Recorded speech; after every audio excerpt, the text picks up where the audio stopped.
It was the third time this month. She hadn't come home again. When I heard the key turn in the lock around 9 in the morning, I was sitting in the kitchen with a cold cup of coffee. Ashley always came back with a casual smile, as if everything was perfectly normal, as if I should accept her late-night outings without question. "Good morning," she said, barely glancing at me as she walked into the living room. "Good morning," I replied, trying to keep my tone calm. But my calm lasted only until she started casually pulling something out of her bag, completely ignoring me. "Ashley, maybe you'd care to explain where you were?" I finally blurted out. She turned to me as if surprised by my question, as though it was somehow out of place. "I told you. I was at Jessica's," she answered calmly, tossing her keys onto the console table. "At Jessica's? Until 9 in the morning?" I raised an eyebrow. "Funny. I wonder if Jessica stays that late at your place when she visits." Her face tensed slightly, but she tried to keep her composure. "Are you starting again, Tom?" Ashley sighed heavily and rubbed her forehead. "Why do you always have to make a drama out of this?" "Drama?" I felt my patience snap. Maybe it's because my wife, for God's sake, doesn't come home at night and gives me no reasonable explanation? She shook her head and gave me a tired look. "Thomas, we're adults. I don't need to report every step I take to you." "Don't need to?" I stood up from the table, feeling anger bubbling up. "Ashley, you're my wife. This isn't normal." She rolled her eyes, as if I were a child throwing a tantrum. "Listen," she started. "I'm tired of these conversations. You're always imagining something that isn't there. Maybe you should think about how you're behaving." "How I'm behaving?" I almost laughed at her attempt to shift the blame. "Are you serious right now?" Ashley grabbed her bag and headed toward the stairs, clearly trying to escape the argument. But I wasn't about to let the topic go so easily. "Wait." I stepped toward her. "We're not done." She stopped halfway up the stairs, glancing back at me over her shoulder. "Thomas, I need to sleep. If you want to continue this pointless conversation, let's do it later." "Later?" I felt my blood boiling. "Later? When you're out late at your friend's again?" Her face twitched, but she quickly composed herself. "What's wrong with you? Why can't you just trust me?" "Maybe because your behavior gives me every reason not to." I was on the verge of shouting. "Ashley, you're not even trying to explain yourself." She closed her eyes and took a deep breath, as if trying to calm down. "I don't owe you any explanations, Thomas." "Enough." She turned and started up the stairs again. "Ashley," I shouted, feeling myself losing control entirely. "Do you understand how this looks? Do you even realize what you're doing to our marriage?" She paused for a few seconds but didn't turn around. "If you keep acting like this, Tom, you'll be the one to destroy our marriage," she said over her shoulder before disappearing into the bedroom and shutting the door. I stood there, feeling like a complete fool. Her words sounded like a threat, like an attempt to pin the blame on me. But I couldn't shake the feeling that the truth lay somewhere deeper. I sat back down at the table, trying to process what was happening. Was she right? Was I really becoming too paranoid? No. I knew something was wrong. This wasn't just my imagination. In that moment, I decided it was time to stop turning a blind eye to the obvious. The day was gray and rainy. I tried to distract myself from the morning conflict by walking through the streets of our neighborhood. Fresh air seemed like it might help me gather my thoughts, but instead, it only deepened the heaviness I felt inside. Turning the corner, I saw a familiar face.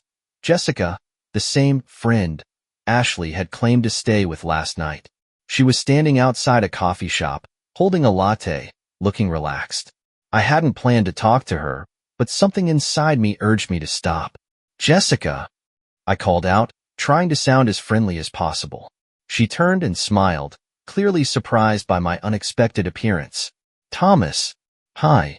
It's been a while," she said, walking closer and adjusting her umbrella to keep the raindrops off her face. "Yeah, it has," I nodded, trying to hide the tension building inside me. "How are you?" "Great. How about you? How's Ashley?" The question sounded innocent enough, but it immediately tightened the knot in my chest. "Yeah, we're fine," I replied after a pause. "You must be tired after last night?" Jessica frowned, clearly confused. "After what?" "Well, You and Ashley spent the evening together, right? I added, hoping she'd quickly pick up on the hint. Her face grew even more puzzled. We did? Me and Ashley? She laughed, as if I'd just told a joke. Tom, I haven't seen Ashley in weeks. We've messaged a bit, but we haven't managed to meet up. I felt the ground shift beneath me. Wait, you haven't seen Ashley? I asked, trying to keep my voice steady. No, she laughed again. Did she say she was with me? For a moment, I fell silent, trying to process her words. Jessica, meanwhile, began to realize something was off. Tom, is everything okay? She asked, looking into my eyes. Yeah, it's nothing, I answered automatically. Must have been a misunderstanding. If you want, I can message her, she started, but I quickly shook my head. No need, everything's fine. Thanks, Jessica. I quickly said goodbye, unwilling to continue the conversation. As I walked away, my thoughts were spinning in chaos. Ashley had lied. She hadn't been with Jessica. So where had she been all night? The questions wouldn't leave me alone. All I wanted to do at that moment was rush home and demand answers from Ashley. But I knew she'd either evade the question or spin it back to my paranoia. Instead, I decided to wait. Sooner or later, the truth would surface. Walking home, my mind raced with thoughts. The whole story about Jessica didn't add up. If Ashley lied about where she was, then why? And what was she hiding?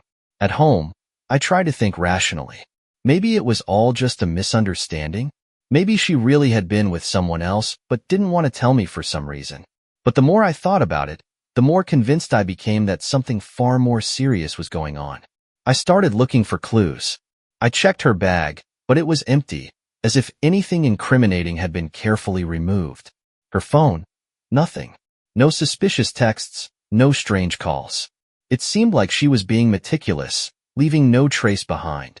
This only fueled my suspicions further. Someone who has nothing to hide wouldn't go to such lengths to cover their tracks.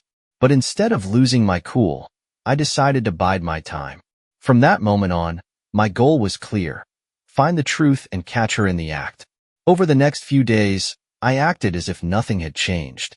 We had dinner together, watched movies, and talked about mundane things. Ashley behaved as usual, but now I analyzed every word, every detail, every movement. Then the day came. Tom, I'll be late tonight, she said during dinner, barely touching her plate. Jessica again? I asked, my tone laced with subtle irony.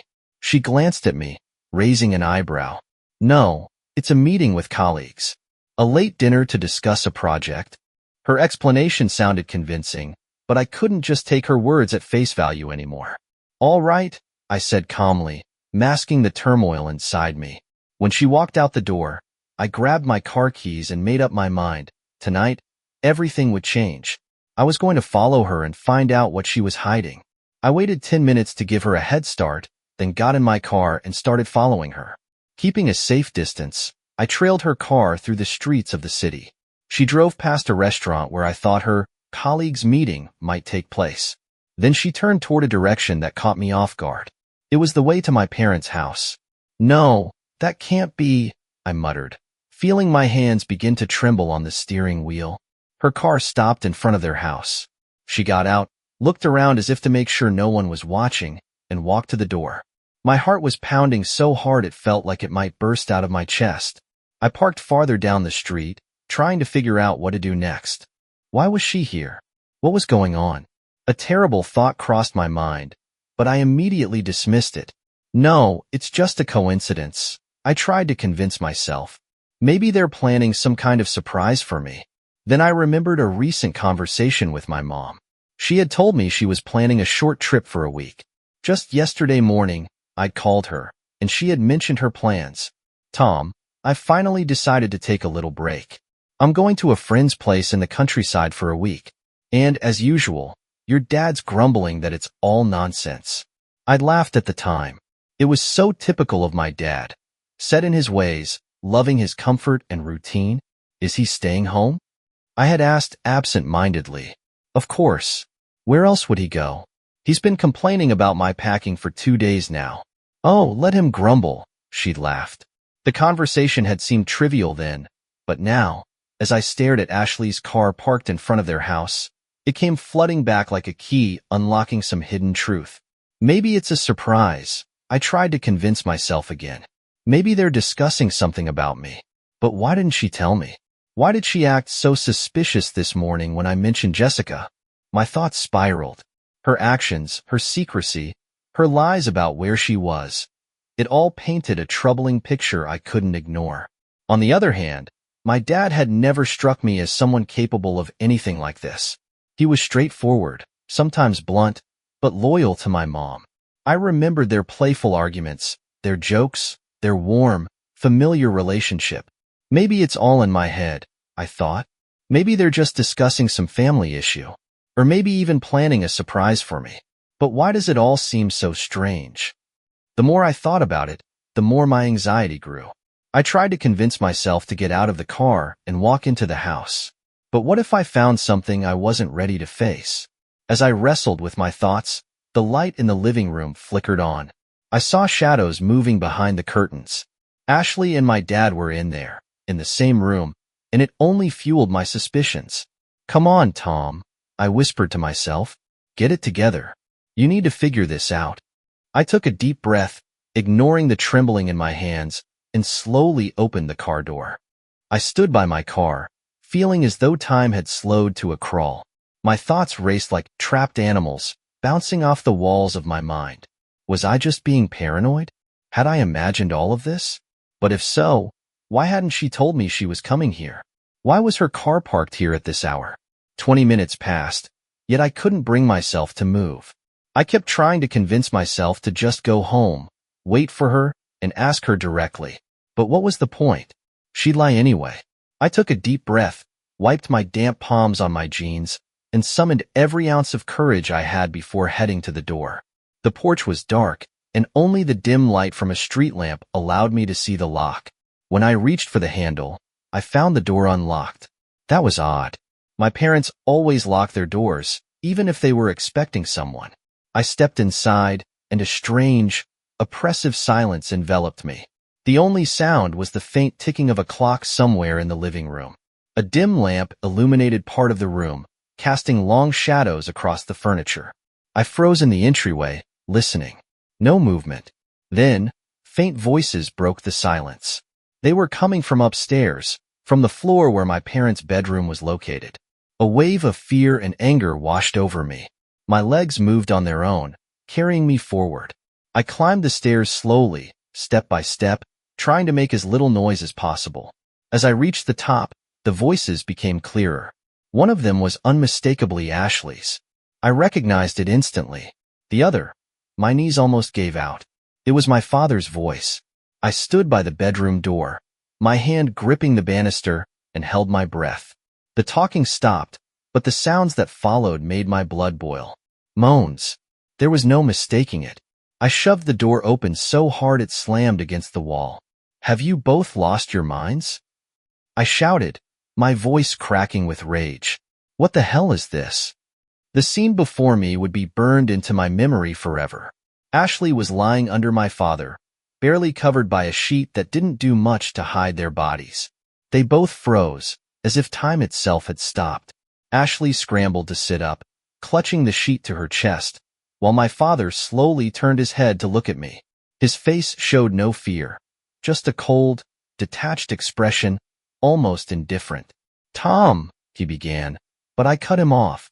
"Don't you dare say a word," I yelled, my voice shaking with a mix of fury and pain. "How could you? Both of you?" Ashley tried to speak, but I didn't want to hear her. "You lied to me. You've been doing this the whole time? With him?" My voice grew louder with each word. She stared at me with wide, tear-filled eyes, like she didn't know what to say. "Tom, please, it's not what you think," she started. "Not what I think?" I let out a bitter laugh that sounded more like a sob. "Are you seriously going to say that? After everything I've done for you?" My hands clenched into fists, and I felt like I might lose control. I spun around and stormed out of the room, slamming the door so hard the glass in a picture frame rattled. As I descended the stairs, their voices were nothing but a muffled blur behind me. Everything inside me was screaming, but outwardly, I felt numb. I reached the front door, ready to leave, but something inside me stopped. Was I really just going to walk away? Just like that? Leave them there in this disgusting charade? No, that wasn't who I was. If they had decided to destroy everything we had, the least they could do was explain why. Taking a deep breath, I clenched my fists and marched back upstairs. This time, I didn't bother hiding my footsteps. Each one echoed loudly on the wooden stairs. The bedroom door was slightly ajar. When I walked in, they both turned to face me. Well, I said coldly, looking at both of them. Don't hold back. Explain yourselves. I'd love to hear how this could possibly make sense. Ashley sat on the bed, wrapped in the sheet, her eyes wide with terror. My father, on the other hand, looked as though he'd been caught doing something trivial, not committing an act of ultimate betrayal. His face remained impassive, as if this was just another ordinary moment. Tom, Ashley began, but I held up a hand to silence her. You. Don't speak, I snapped, locking eyes with her. You lied to me. Lied to me this whole time. Hid. Pretended to be the perfect wife. Now I want to hear how you plan to justify this. She opened her mouth but said nothing, her tears streaming silently down her face. And you? I turned to my father. I always thought you were the one who taught me values. Honesty, loyalty, respect for family. And now I see you're nothing but a pathetic hypocrite. Tom, stop, he finally spoke, his voice low and calm. You're overreacting. I couldn't believe what I was hearing. Overreacting? I shouted, feeling the rage boil over. You're telling me I'm overreacting? You want me to calmly accept that my father is sleeping with my wife? Ashley flinched at my words, and my father merely winced. It's not as simple as you think, he said, still in that maddeningly composed tone. Between Ashley and me. Between you and Ashley what? I stepped closer, my voice trembling with fury. How long has this been going on? A month? 6 months? A year? Do you even understand what you've done? You've destroyed our family. Ashley broke into sobs, burying her face in her hands, but it didn't faze me. I didn't care about her tears. They meant nothing. I loved you, Ashley, I said, my voice cold and steady as I looked at her. I trusted you, and you betrayed me with my own father. Do you even realize how disgusting that is? She choked out a sob, trying to say something, but I didn't listen. I turned to my father. And you? You were my role model. You raised me, taught me how to be a man. And now I see you're nothing but a pathetic fraud who doesn't deserve an ounce of respect. He said nothing, just stared back at me. You're both nothing, I said, my voice firm and unwavering. Did you think I'd never find out? That you could do this behind my back and everything would stay the same? Tom, Ashley finally managed, her voice trembling. It was a mistake. A mistake? I laughed, but there was no humor in it. A mistake? You say that like you tripped and fell into my father's bed. Her face twisted in pain, but I didn't care. You know what? I said, looking between them. I don't want to see either of you again. Not you, not you. I pointed at my father. You're both dead to me. Forever. I turned and headed for the door, ignoring Ashley's desperate cries for me to stop.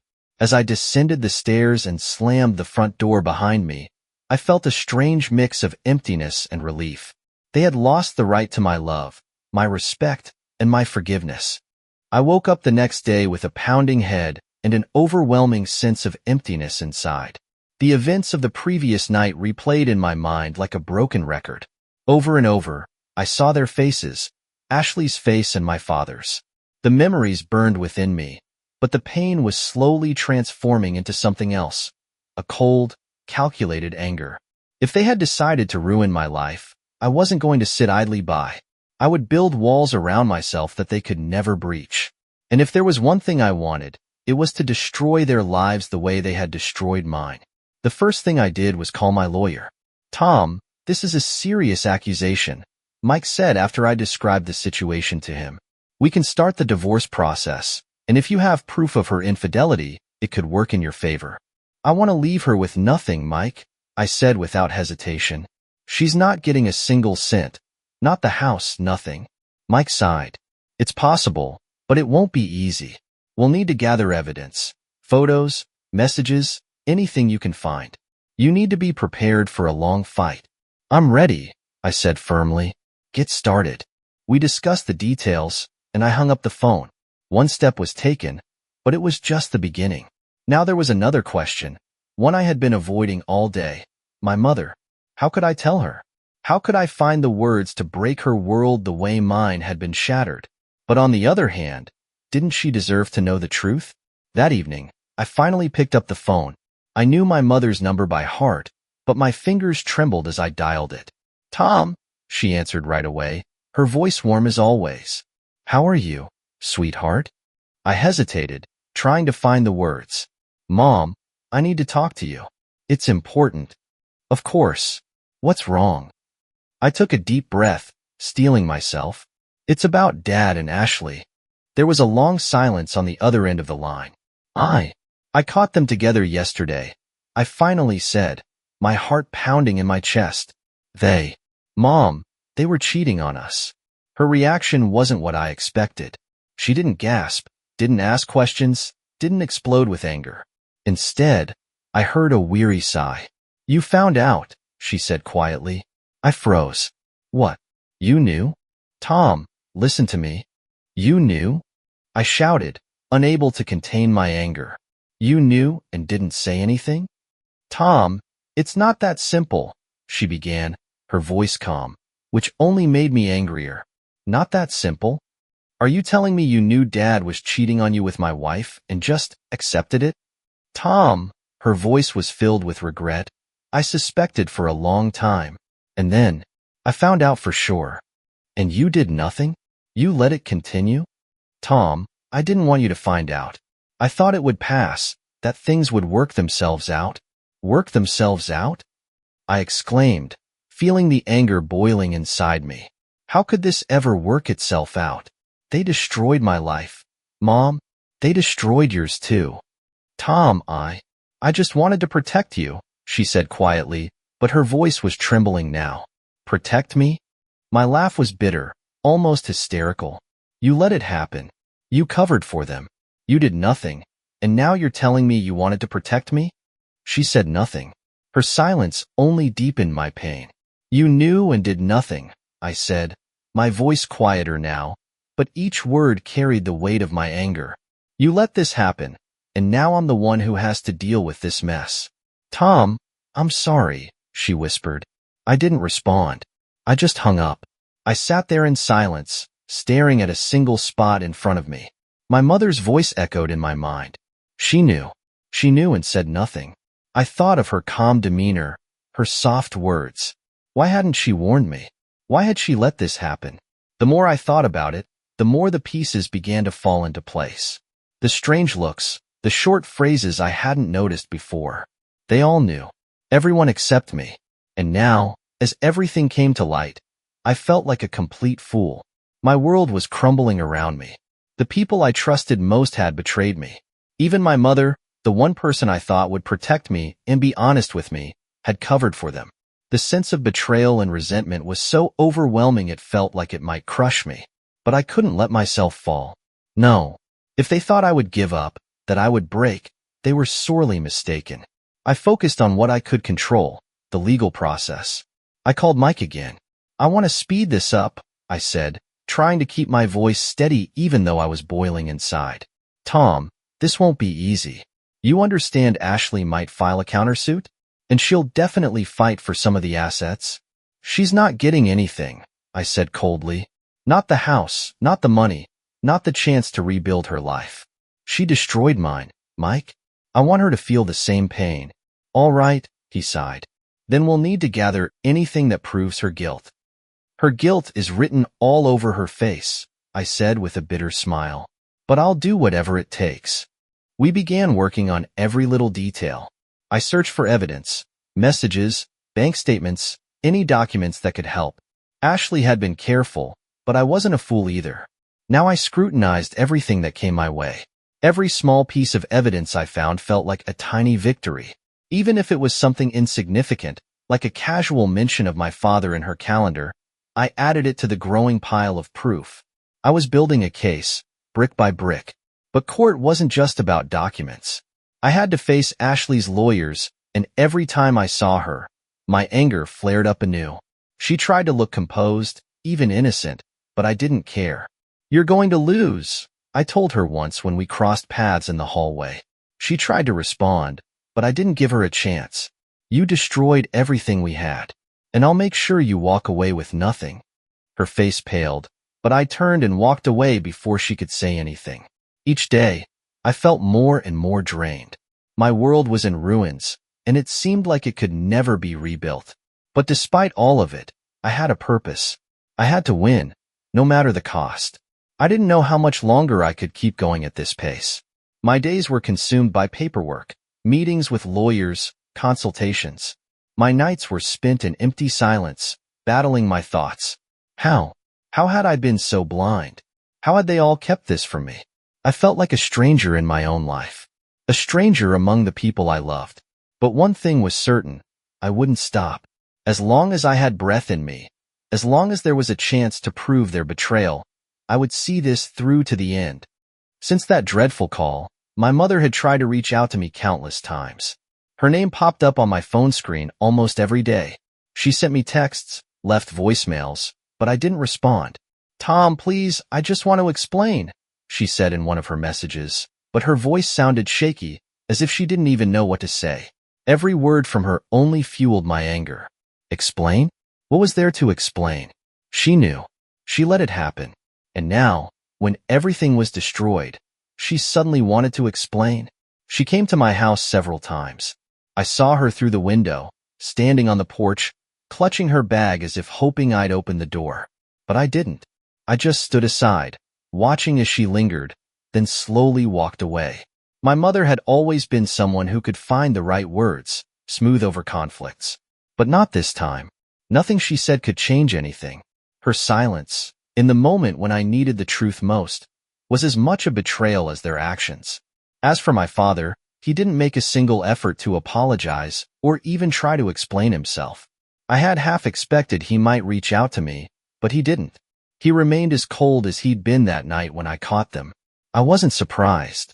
That was who my father was, a man who always believed he was in the right. Even now, knowing the truth, I doubted he felt any guilt. Once, I saw him at the store. He was standing at the register, buying something, and didn't even glance in my direction. Maybe he didn't notice me, or maybe he pretended not to. It didn't matter anymore. I had erased both of them from my life. No, not just them. I had erased everyone. My parents, Ashley, even mutual friends who, as I now realized, knew more than they ever let on. I changed my phone number, stopped answering emails, deleted my social media accounts. Everything that tied me to them was now part of the past. Every time I thought about them, a wave of hatred surged within me. But there was something else too, something heavier, something I couldn't ignore. Emptiness. Sometimes at night, I caught myself missing how things used to be. My mother's pies, her laughter, my father teaching me how to fix a car, even the evenings with Ashley, when we'd just watch movies and eat popcorn. But I pushed those thoughts away. Those memories didn't matter anymore. The people I loved were gone. All that was left were traitors who had destroyed my world. Winning in court had been grueling. Ashley fought tooth and nail to keep even a portion of what we'd built together. Her lawyers built their case on anything they could fabricate, painting me as a cold and unfeeling husband. But I had facts, proof of her betrayal, and the judge took them into account. When the process finally ended, I came out victorious, but it didn't feel like a relief. It was a hollow victory. I secured a ruling that she had to leave the house. On the day she packed her things, I watched from the window. She tried to appear indifferent, but her face couldn't hide the bitterness and anger. "Are you happy now?" she said bitterly as she left, but I didn't respond. I simply closed the door and locked it behind her. A few days later, I found out she had moved in with my parents. Her things were now in the house where I grew up. The news cut like a knife, but I couldn't say I was surprised. Who else would take her in? They deserved each other, and perhaps it was for the best. Let them live with their shame. As for me, I realized I couldn't stay here any longer. Not in this house, not in this neighborhood, where every corner reminded me of the past. I started thinking about selling everything and leaving. Where? I didn't know yet. Maybe somewhere along the coast, where I didn't know anyone. Maybe to a small town where no one would ask too many questions.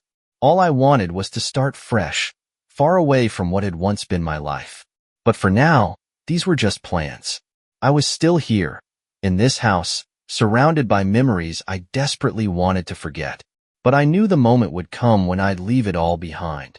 Forever.